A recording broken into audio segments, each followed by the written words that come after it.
I talked to Mike Sartain, and Mike Sartain would the one debate that he and I lock horns with all the time is, can men and women be friends? And there's at least 2 chapters in that book about intrasexual friendships and intersexual friendships. And I still think that I'm right about that. But so what's your position?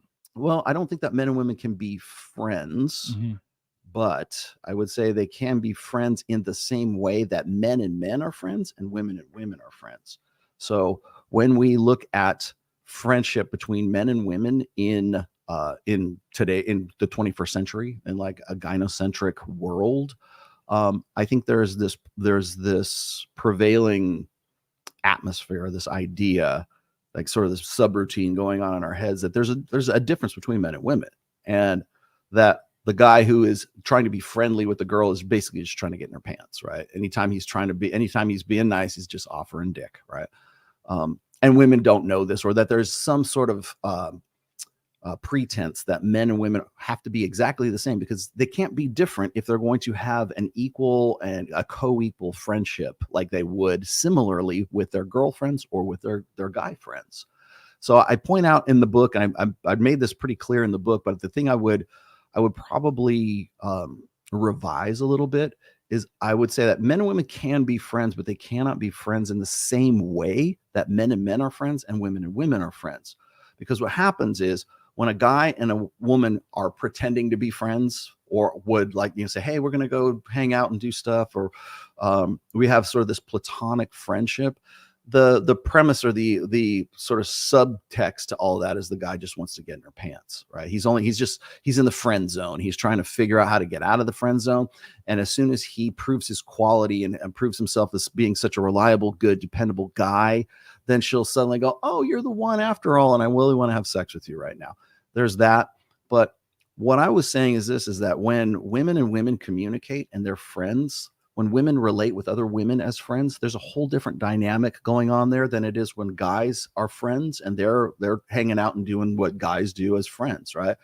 So our concept of friendship is really, it follows the template of what my friendship is with another guy. For women, it's what her friendship is with another woman. Now, you bring a man and a woman together, whose concept of friendship precedes the other one? So if you've got the guy, am I going to treat her like a guy? Well, you probably can't, because she's a woman and there's this sort of like pretense anyways, that you have to like tolerate a whole lot more from a woman than you would from your guy friend. So women can get away with all kinds of stuff in a male-female friendship that they would probably beat the shit out of their best friend about. They would never tolerate with their best friend, and vice versa, like for women as well. So I don't think that men and women can be friends in the same way that men and men are friends and women are friends, because so the man has to shed his nature and the woman has to shed her nature in a gynocentric social order. Yes. Yep. But so we've not been trained for that eventuality. Well, we don't, I don't even about trained. It's so much we've been conditioned over the course of our childhoods to where we're at right now. I think we want to believe we should be able to be like great, wonderful friends with each other. But the fact of the matter is, there's always the sexual thing between guys. And then there's this: whenever a woman is friends with her girlfriend, like the female friends, there's a way that women communicate with each other.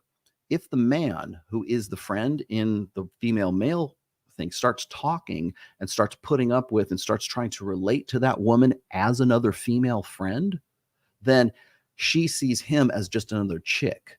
And so there's never any like back and forth between the two of them, because her subconscious says he's communicating to me like one of my girlfriends. And so therefore her hindbrain registers, this is not a man, this is a girl. So I'm going to relate and be a friend with him as I would be with my other girlfriends. So there's always the onus of whose friendship concept is going to be the one that like is the preeminent one. It almost always defaults to the woman, because if it wasn't, then the woman would probably want to fuck the guy in the first place. But what happens, I've said this before, is that women have boyfriends and girlfriends. If you're not fucking her, you're her girlfriend.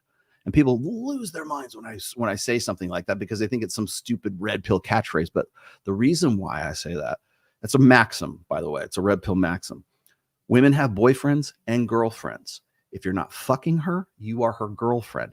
Because what happens is guys will tend to fade over into communicating with that woman like one of her girlfriends.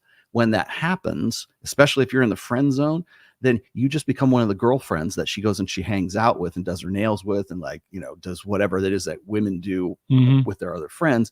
Only you just happen to have a penis and she's seeing you as a girlfriend because you're communicating with her as one of her female friends would communicate with her. What if you're married to her and there's no sex? If you're married to her and there's no sex, then you need to get out of that relationship. You mean as a friendship in a marriage, or you mean like a sexless marriage just in general? Are we switching the topics? dynamic is the same thing, right? No, a man and a woman in the same place and they're not fucking.